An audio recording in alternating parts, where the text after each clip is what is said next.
Bismillahirrahmanirrahim. Assalamualaikum warahmatullahi wabarakatuh.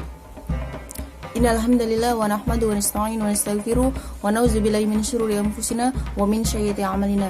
May yahdihillahu fala mudilla lahu wa may yudlil fala hadiya lahu. Asyhadu an la ilaha illallah wa asyhadu anna muhammadar rasulullah. Allahumma shalli ala sayyidina Muhammad wa ala ali sayyidina Muhammad. Amma ba'd. Semoga kita semua diberikan perlindungan oleh Allah Subhanahu wa taala, disucikan hati kita untuk menyambut bulan yang penuh berkah ini, yaitu bulan suci Ramadan. Kami dari jurusan Ilmu Hadis ingin menyampaikan terkait tentang profil dan karya dari Imam Malik bin Anas. Saya sendiri akan menyampaikan tentang biografi dari Imam Malik bin Anas. Nama lengkap dari Imam Malik bin Anas adalah Abu Abdillah Malik bin Anas bin Malik bin Abi Amir al-Asbahi al-Himyari al-Madani. Beliau lahir di Madinah pada masa tabi'in, tepatnya pada tahun 93 Hijriah atau 712 Masehi. Kakeknya seorang tabi'in, sedangkan kakek buyutnya seorang sahabat. Leluhurnya berasal dari Yaman. Pada masa Nabi pernah tinggal di Madinah. Istri Malik bernama Fatimah. Mereka memiliki 3 seorang anak, yaitu Yahya, Muhammad, dan Hamad. Malik bin Anas merupakan ulama ahli fikih dan hadis. Dalam bidang fikih, beliau merupakan pendiri mazhab Malikiyah yang dikenal dengan sebutan Imam Dar al-Hijrah. Beliau tidak melakukan perjalanan ke berbagai negeri untuk mencari hadis, akan tetapi beliau belajar dari ulama berbagai negeri ketika mereka mengunjungi Madinah. Malik bin Anas memegang teguh agamanya. Ketika terjadi fitnah, beliau dicambuk oleh Ja'far, paman dari Al-Mansur al-Abbasi. Selanjutnya, Al-Mansur memintanya untuk menyusun kitab yang dapat dijadikan rujukan dalam bidang hukum dan pemerintahan. Dengan demikian, tersusunlah kitab Al-Muwatta untuk memenuhi permohonan khalifah. Akan tetapi, beliau menolak untuk memberlakukannya kepada semua rakyat. Kitab Al-Muwatta merupakan kitab induk hadis yang disusun pada abad kedua Hijriyah. Sebagian ulama menempati urutan nomor ke-6 setelah Jami' al-Bukhari, Jami' al-Muslim, Sunan Abu Daud, Jami' al-Tirmizi, dan Sunan An-Nasai. Namun banyak ulama berbeda pendapat terkait dengan kitab induk hadis nomor urutan yang ke-6 ini. Sebagian ulama berpendapat bahwa kitab induk hadis urutan ke-6 ini yaitu kitab Sunan Ibnu Majah. Kitab Al-Muwatta ini dihimpun dan disusun Malik selama 40 tahun. Beliau menghimpun 100.000 hadis dan disetujui oleh 70 ulama fikih di Madinah. Kitab Al-Muwatta ini 100.000 hadis dan disetujui oleh 70 ulama fikih di Madinah. Kitab Al-Muwatta ini diriwayatkan lebih dari 1.000 hadis atau diriwayatkan oleh 1.000 orang. Oleh sebab itu teks hadisnya berbeda-beda. Riwayat yang paling masyhur adalah riwayat dari Yahya bin Yahya Al-Laitsi Al-Andalusi Al-Masmudi. Hadis-hadis yang terdapat dalam kitab Al-Muwatta ada hadis yang musnad sebanyak 600 hadis, hadis mursal sebanyak 222 hadis, hadis mauquf sebanyak 613 hadis, dan hadis munqati atau perkataan tabi'in sebanyak 285 hadis. Selanjutnya, ulama menyebutkan bahwa semua hadis dalam kitab Al-Muwatta ini diriwayatkan dengan bentuk balagoni atau telah sampai kepadaku, dan perkataan al-syiqah atau dari orang yang terpercaya, tanpa menyebutkan nama guru. Akan tetapi hadis tersebut musnad melalui jalan lain. Oleh karena itu Ibnu Abil Bar Al-Namiri menyusun kembali kitab Al-Muwatta ini dengan memausulkan hadis-hadis yang mursal, munqati, dan mu'dal. Selanjutnya, Malik bin Anas ini wafat pada tahun 179 Hijriah atau 798 Masehi dalam usia 8 beliau wafat di Madinah dalam usia 86 tahun.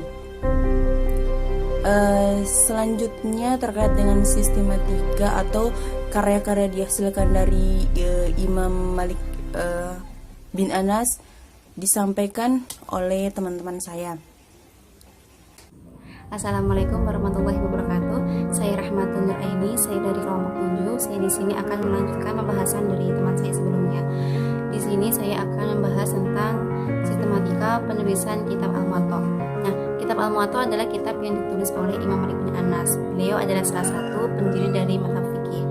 Kitab Al-Muwatta ini adalah kitab hadis yang disusun berdasarkan fikih. Di dalamnya ada membahas tentang ibadah, muamalah, munakahat, dan mawaris, dan masih banyak lainnya dan yang lainnya. Menurut Fuad Al-Baqi, kitab ini terdiri dari 2 juz, 61 bab, dan 1824 hadis. Pada juz pertama, kitab ini membahas tentang ibadah, antara lain seperti kitab yang membahas tentang waktu sholat yang menyediakan 80 bab dan 50 hadis, kitab Thaharah dengan 32 bab dan 119 hadis, dan kitab Shalah dengan 8 bab dan 70 hadis.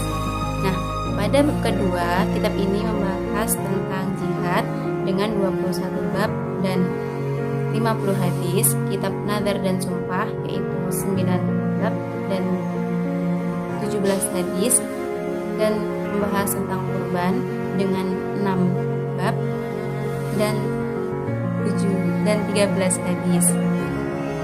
Nah, metode dari pembukuan kitab ini adalah beliau menggunakan tahapan-tahapan penyelesaian hadis yang disandarkan oleh fatwa Nabi, fatwa sahabat, tabi'in, ijma' ahli Madinah.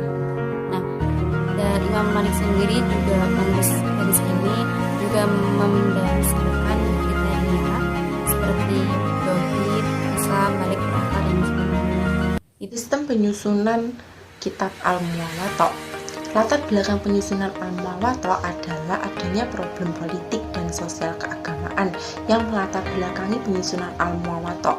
Kondisi politik yang penuh konflik pada masa transisi Daulah Umayyah Abbasiyah yang melahirkan 3 kelompok, yaitu Khawarij, Syiah, dan keluarga istana, yang mengancam integrasi kaum muslim di samping kondisi sosial keagamaan yang berkembang penuh pada masa perbedaan dengan perbedaan pemikiran yang berkembang khususnya dalam bidang hukum, yang berangkat dari perbedaan metode nas dari satu sisi dan rasio di sisi yang lain, telah melahirkan pluralis yang penuh konflik. Kitab Al-Muwatta ini disusun atas usulan Khalifah Ja'far al-Mansur dan keinginan kuat dari dirinya yang berniat untuk menyusun sebuah kitab yang dapat memudahkan umat Islam dalam memahaminya. Kitab Al-Muwatta ini tidak hanya terdiri dari sebuah hadis Nabi, tetapi juga terdiri pendapat sahabat, qaul, tabi'in, ijma', dan pendapat Imam Malik sendiri dengan metode penyusunan hadis berdasarkan klasifikasi hukum fikih. Kitab Al-Muwatta adalah merupakan salah satu karya yang paling monumental yang dikarang oleh Abu Abdullah Malik ibnu Anas ibnu Malik ibnu Abi Amir ibnu Al-Haris Al-Sabahi Al-Madani atau Imam Malik. Kitab ini merupakan kitab hadis yang bersistematika fikih yang terdiri dari 2 juz, 61 kitab dan 1824 hadis dan bermetode tawabib atau bab per bab. Sistem penyusunan kitab Al-Muwatta. Latar belakang penyusunan Al-Muwatta adalah adanya problem politik dan sosial keagamaan yang melatar belakangi penyusunan Al-Muwatta. Kondisi politik yang penuh konflik pada masa transisi Daulah Umayyah Abbasiyah yang melahirkan 3 kelompok, yaitu Khawarij, Syiah, dan keluarga istana, yang mengancam integrasi kaum muslim di samping kondisi sosial keagamaan yang berkembang penuh pada masa perbedaan dengan perbedaan pemikiran yang berkembang khususnya dalam bidang hukum, yang berangkat dari perbedaan metode nas dari satu sisi dan rasio di sisi yang lain telah melahirkan pluralis yang penuh konflik. Kitab Al-Muwatta ini disusun atas usulan Khalifah Ja'far al-Mansur dan keinginan kuat dari dirinya yang berniat untuk menyusun sebuah kitab yang dapat memudahkan umat Islam dalam memahaminya. Kitab Al-Muwatta ini tidak hanya terdiri dari sebuah hadis Nabi, tetapi juga terdiri pendapat sahabat, qaul, tabi'in, ijma' dan pendapat Imam Malik sendiri dengan metode penyusunan hadis berdasarkan klasifikasi hukum fikih. Kitab Al-Muwatta adalah merupakan salah satu karya yang paling monumental yang dikarang oleh Abu Abdullah Malik ibnu Anas ibnu Malik ibnu Abi Amir ibnu Al-Haris Al-Sabahi Al-Madani atau Imam Malik.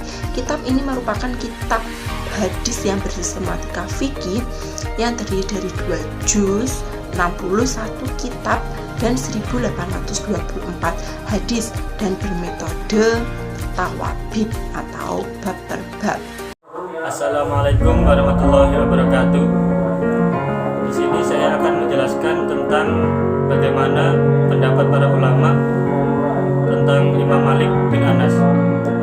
Imam Syafi'i pernah berkata, Imam Malik adalah hujjatullah atas makhluknya setelah para tabi'in. Dan Ahmad bin Hambal pernah berkata, jika engkau melihat seorang yang membenci Imam Malik, maka ketahuilah bahwa orang tersebut adalah ahli bid'ah. Seorang pernah bertanya kepada Syafi'i, apakah Anda menemukan seorang yang alim seperti Imam Malik? Syafi'i menjawab, aku mendengar dari orang yang lebih tua dan lebih berilmu daripada aku. Mereka mengatakan, kami tidak menemukan orang yang alim seperti Malik. Maka bagaimana kami atau orang sekarang menemukan yang seperti Malik? Abdurrahman bin Mahdi pernah berkata juga, aku tidak pernah tahu seorang ulama Hijaz kecuali mereka menghormati Imam Malik. Sesungguhnya Allah tidak mengumpulkan umat Muhammad kecuali dalam petunjuk. Sekian dari saya. Assalamualaikum warahmatullahi wabarakatuh.